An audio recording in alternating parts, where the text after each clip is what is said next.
Lautan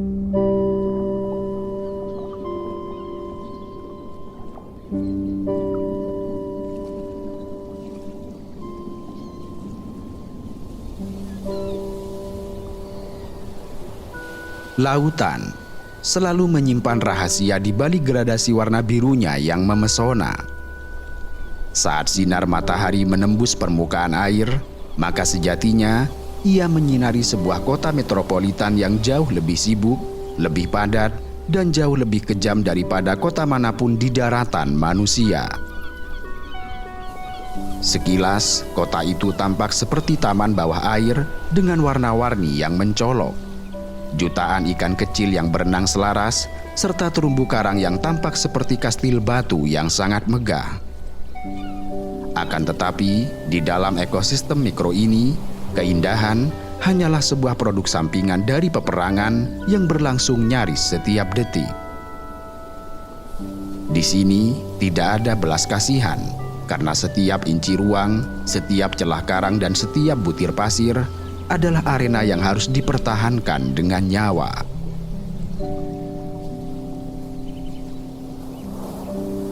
Dalam hierarki metropolitan terumbu karang, Garden Hill atau belut taman adalah kasta pekerja yang paling rentan. Mereka tidak memiliki sisik pelindung yang keras, racun yang mematikan, atau kecepatan berenang untuk lari dari pemangsa yang sangat kejam. Anatomi mereka memaksakan bersembunyi di depan mata sebagai satu-satunya cara untuk bertahan hidup. Seekor belut taman dewasa panjangnya bisa mencapai 40 hingga 60 cm. Namun demikian, hampir tidak ada siapapun yang pernah melihat seluruh tubuh mereka seumur hidup. Itu karena mereka menghabiskan seluruh hidupnya dengan bagian ekor yang tertancap di dalam liang pasir. Mereka bertindak layaknya seekor ikan panjang tanpa anggota gerak yang bisa menggali liang stabil pada pasir tanpa mudah runtuh. Demikian itu karena mereka memiliki kelenjar khusus di ekornya. Kelenjar ini mensekresikan lendir kental seperti semen biologis yang melapisi dinding liang, mengeras dan mencegah pasir runtuh menimpa tubuh mereka. Dengan demikian, liang itu bukan sekadar tempat bersembunyi.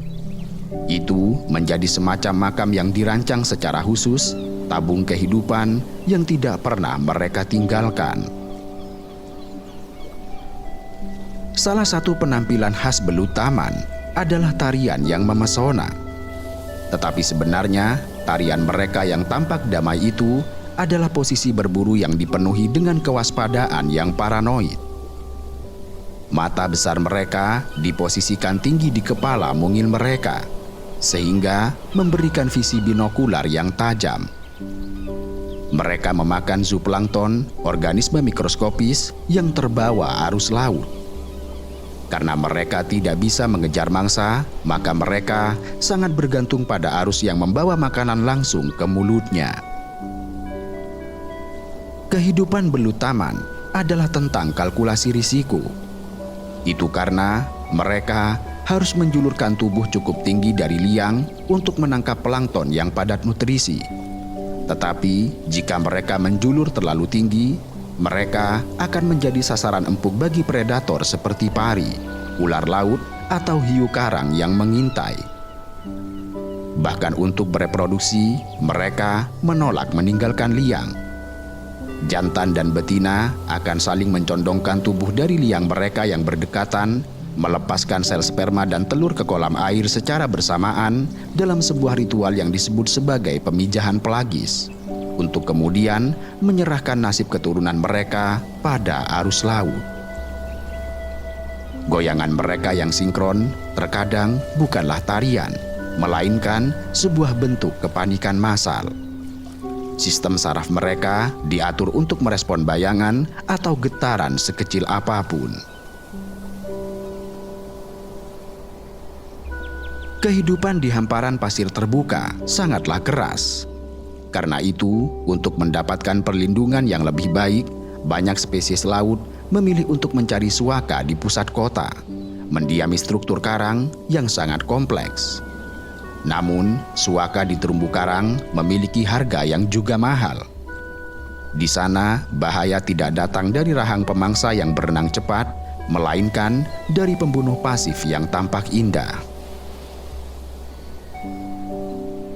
Di antara bebatuan yang berkapur, terdapat makhluk-makhluk dengan warna neon yang menyala terang, mulai dari merah muda, ungu atau hijau, dengan ratusan tentakel yang berombak pelan di dalam air. Penampilannya sangat memanjakan mata, menyerupai bunga aster yang sedang mekar penuh. Namun sesungguhnya, mereka bukanlah tanaman lugu. Mereka adalah anemon laut, hewan karnivora primitif, kerabat dekat ubur-ubur, dan salah satu predator pasif paling kejam di muka bumi. Untuk memahami betapa mematikannya anemon, kita harus melihat ke tingkat mikroskopis, bahwa permukaan setiap tentakel anemon dilengkapi dengan puluhan ribu baterai senjata seluler yang disebut nematosista. Ini bukan sekadar duri.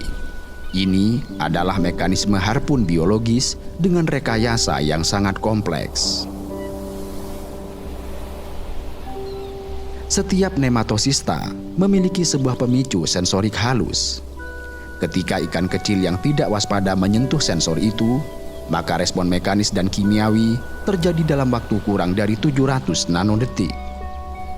Kapsul di dalam sel akan meledak terbuka akibat tekanan osmotik ekstrim, menembakkan tabung berduri mikroskopis dengan percepatan yang menyaingi peluru senapan. Harpun mikro ini akan menembus sisik dan kulit korban, menyuntikkan koktail racun mematikan yang mengandung neurotoksin yang melumpuhkan sistem saraf, juga hemolisin yang menghancurkan sel darah. Ikan yang malang itu akan mengalami kelumpuhan total dalam hitungan detik.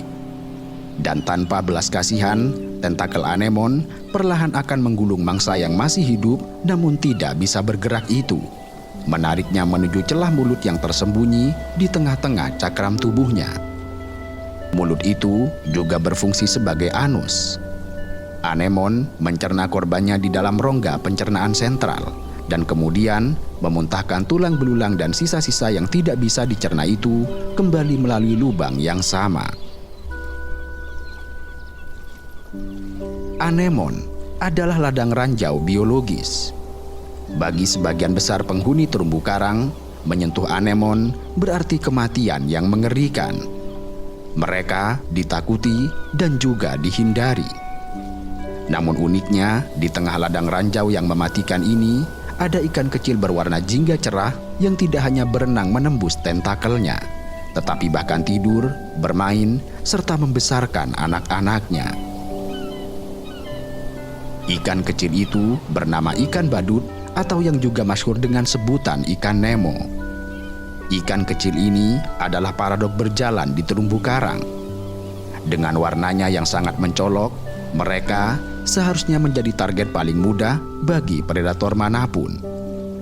Mereka bukanlah perenang yang cepat, juga tidak memiliki duri yang beracun. Namun hebatnya, mereka bisa bertahan hidup, sebab mereka telah meretas sistem pertahanan mematikan milik sang anemon. Hubungan antara ikan badut dan anemon laut adalah contoh nyata tentang simbiosis mutualisme. Tetapi persahabatan ini dimulai dengan sebuah inisiasi yang menyakitkan. Ikan badut tidak terlahir dengan kekebalan otomatis terhadap racun anemon. Ketika seekor ikan badut muda mencari rumah, ia harus melakukan tarian yang sangat hati-hati. Ia akan mendekati anemon dan menyentuhkan sirip perut atau ekornya ke ujung tentakel anemon, lalu menariknya kembali. Proses ini memicu anemon untuk menyengatnya. Ia akan melakukan ini berulang-ulang, perlahan-lahan mengoleskan lendir dari tentakel anemon ke seluruh tubuhnya sendiri. Ilmu pengetahuan mengungkap bahwa anemon menggunakan lapisan lendir khusus pada tubuh mereka sendiri agar tentakel mereka tidak saling menyengat satu sama lain saat bersentuhan. Lendir ini kekurangan asam sialat tertentu yang memicu pelepasan nematosista. Kemudian ikan badut melalui proses adaptasi, mampu memproduksi mantel lendir yang meniru susunan kimiawi lendir anemon secara presisi. Dengan demikian, begitu seluruh tubuh ikan badut tertutup lendir yang tepat, anemon menjadi buta terhadap kehadirannya. Dan secara kimiawi, anemon mengira ikan badut hanyalah salah satu dari tentakelnya sendiri. Bagi ikan badut itu sendiri, anemon adalah benteng yang absolut. Tidak ada pemangsa yang berani mengejarnya menembus harpun beracun itu. Dan sebagai imbalannya, ikan badut menjadi pelayan yang agresif. Mereka menyerang ikan kepe-kepe atau butterfly fish yang gemar memakan tentakel anemon. Gerakan mereka yang terus-menerus membantu sirkulasi air, membawa oksigen ke dalam rumbai-rumbai anemon. Bahkan, kotoran ikan badut yang kaya amonia bertindak sebagai pupuk langsung bagi alga fotosintetik yang hidup di dalam jaringan anemon dan memberi anemon nutrisi tambahan. Tetapi, kehidupan seekor ikan badut tidak selucu dan seindah dalam cerita kartun. That means we're not going straight. Hey. We gotta get to the surface. Come on, we'll figure it out up there. Let's go, follow me. What? Relax. Itu karena masyarakat ikan badut di dalam anemon diatur oleh kediktatoran yang brutal serta kenyataan biologis yang mengejutkan. Sebuah kelompok ikan badut dalam satu anemon beroperasi berdasarkan hierarki ukuran yang sangat ketat. Individu yang paling besar dan paling agresif selalu adalah sang betina dominan. Individu terbesar kedua adalah jantan reproduktif, dan sisanya yang lebih kecil adalah jantan non-reproduktif yang pertumbuhannya ditekan secara fisik dan psikologis oleh perundungan yang konstan dari pasangan dominan, memastikan mereka tetap kecil dan jinak.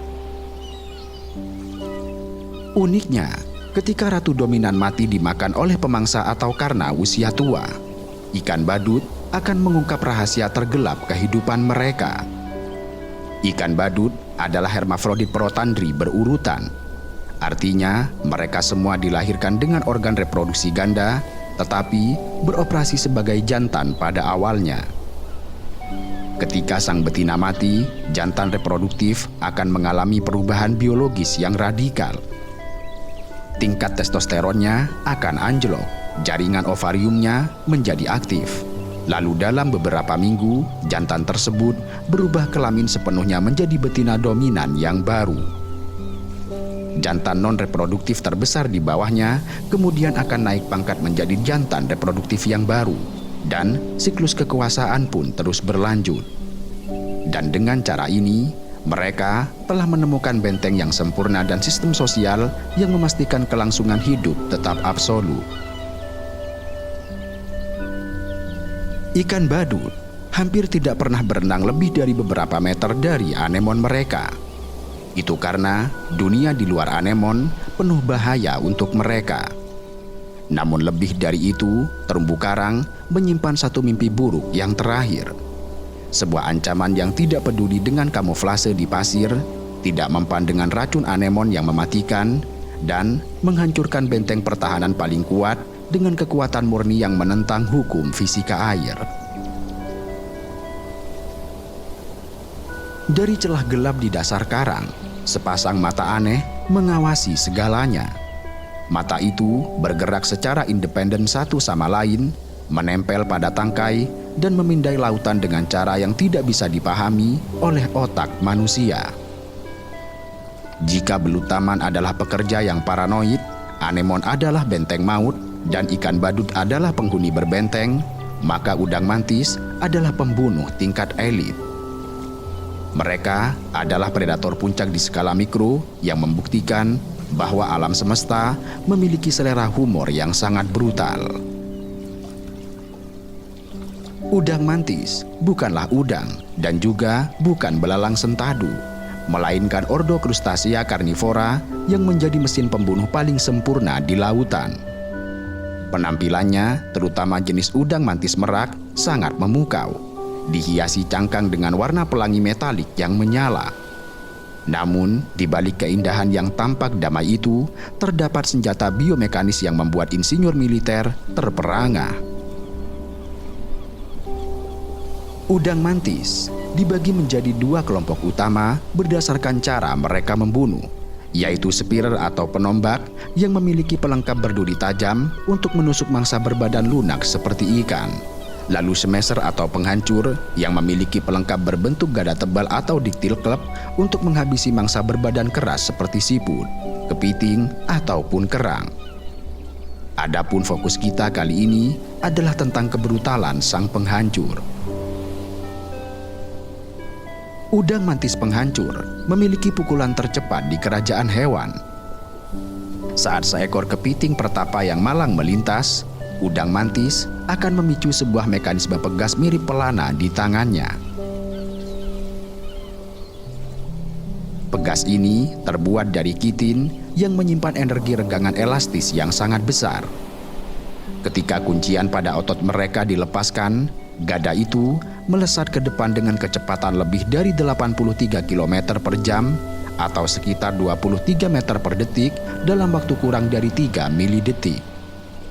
Kecepatannya mencapai 10.400 gravitasi, yang berarti sebanding dengan peluru kaliber 22 yang ditembakkan dari pistol.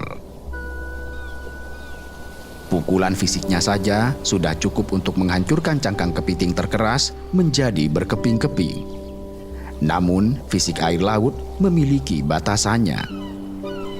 Bahwa karena gada itu bergerak menembus air dengan kecepatan yang sangat ekstrim, tekanan air di depan gada turun drastis di bawah tekanan uap air. Ini menyebabkan air di sekitarnya mendidih pada suhu ruang, sehingga menciptakan gelembung vakum sesaat. Dan fenomena mematikan ini disebut sebagai kavitasi. Ketika gada mengenai target, gelembung kavitasi ini pecah atau kolap dengan kekuatan ledakan sekunder yang sangat luar biasa. Runtuhnya gelembung kavitasi ini menghasilkan gelombang kejut yang dapat melumpuhkan mangsa, bahkan jika pukulan aslinya meleset. Dan lebih mengerikan lagi, pecahnya gelembung kavitasi ini menghasilkan kilatan cahaya mikroskopis dan panas yang suhunya dapat mencapai 4.400 derajat Celcius atau hampir menyamai suhu permukaan matahari selama sepersekian mikrodetik. Dengan demikian, udang mantis secara harfiah menggunakan energi plasma dan ledakan air mendidih untuk mengeksekusi para mangsanya. Tetapi, senjata yang sangat hebat terkadang justru sangat membahayakan bagi pemilik dan penggunanya. Dan dalam kasus udang mantis, senjata itu bisa jadi menghancurkan lengan udang mantis itu sendiri. Namun beruntungnya, bahaya itu telah diantisipasi dengan baik. Itu karena struktur anatomi gada mereka terdiri dari hidroksiapatit berorientasi spiral, mineral yang sama yang ditemukan pada tulang manusia yang melesap dan menahan perambatan retakan, bertindak sebagai penyerap kejut biologis yang sangat tinggi, yang kini diteliti oleh militer untuk membuat pelindung tubuh para prajurit. Meski senjata itu terkenal hebat dan memukau, tetapi otot dan senjata yang brutal saja tidak akan berguna tanpa sistem penargetan yang presisi. Maka disinilah mata mereka memainkan peran yang sangat penting. Mata udang mantis adalah organ penglihatan paling kompleks yang pernah diketahui di muka bumi.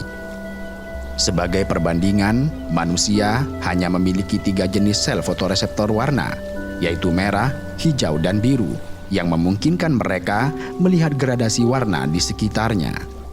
Anjing memiliki hanya 2, sedangkan kupu-kupu memiliki 5. Adapun udang mantis, mereka memiliki 16 jenis fotoreseptor.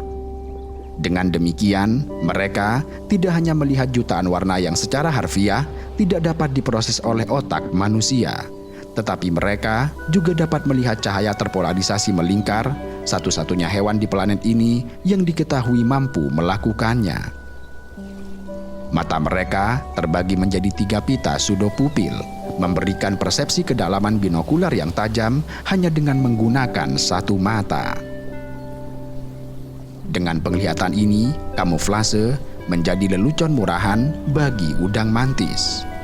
Mereka dapat melihat melalui cangkang pelindung hewan transparan, melacak sinyal cahaya dari fisik ikan yang tersembunyi, dan mengunci target komputasi lintasan untuk meluncurkan pukulan ultrasonik mereka yang meremukkan tulang. Maka, di kota metropolitan terumbu karang, udang mantis adalah hakim, juri, dan algojo sekaligus. Mereka mengintai dasar karang, mengoyak kepiting, menghancurkan cangkang siput berlapis tebal, dan menyeimbangkan ekosistem dengan kekuatan perusak yang sangat kejam. Kehadiran udang mantislah yang menjadi alasan utama mengapa belut taman langsung membenamkan diri mereka ke dalam pasir tanpa ragu, dan mengapa ikan badut rela mengorbankan kebebasannya untuk menjadi tahanan abadi di dalam penjara beracun anemon. Sementara ikan badut tetap aman di pelukan anemon yang beracun dan belut taman bersembunyi di dalam pasir, terumbu karang sesekali harus menghadapi cuaca ekstrimnya tersendiri. Cuaca ekstrim itu ibarat kabut beracun yang tiba-tiba melayang di atas kota, lalu menyapu atap-atap gedung tanpa pandang bulu. Dan itulah yang terjadi ketika kawanan ubur-ubur terbawa arus melewati terumbu karang. Ubur-ubur adalah sepupu anemon laut. Jika anemon adalah ranjau darat yang statis, maka ubur-ubur adalah ranjau apung yang berpatroli secara acak. Menariknya, ubur-ubur adalah bentuk kehidupan mikroskopis yang menentang logika hewan tingkat tinggi. Mereka tidak memiliki otak, tidak memiliki jantung, tidak memiliki darah, dan tidak memiliki tulang. Tubuh mereka 95% terdiri dari air. Uniknya, mereka tidak memburu secara sadar. Ubur-ubur bergerak hanya berdasarkan jaringan saraf difus dasar serta insting ritmis. Mereka mengapung layaknya hantu tembus pandang, menurunkan tirai mematikan berupa ribuan tentakel tipis yang memanjang hingga ke dasar karang. Dan sama seperti anemon, tentakel ini dipersenjatai dengan nematosista. Bagi penghuni metropolitan terumbu karang, kedatangan ubur-ubur adalah teror yang sangat nyata. Belut taman akan serempak masuk ke dalam pasir untuk menghindari tirai beracun yang menyapu dasar laut. Ikan-ikan kecil yang berenang di kolam air yang biasanya aman dari anemon di bawah sana, tiba-tiba mendapati diri mereka terjerat jaring transparan dari atas. Dan begitu tersengat, korban akan ditarik ke dalam bel keladon ubur-ubur, dicerna hidup-hidup oleh struktur seperti perut yang melayang di tengah lautan. Mereka adalah pembunuh yang apatis, sebuah kekuatan alam buta yang mengingatkan seluruh penghuni terumbu karang bahwa tidak ada ruang 3 dimensi yang benar-benar aman.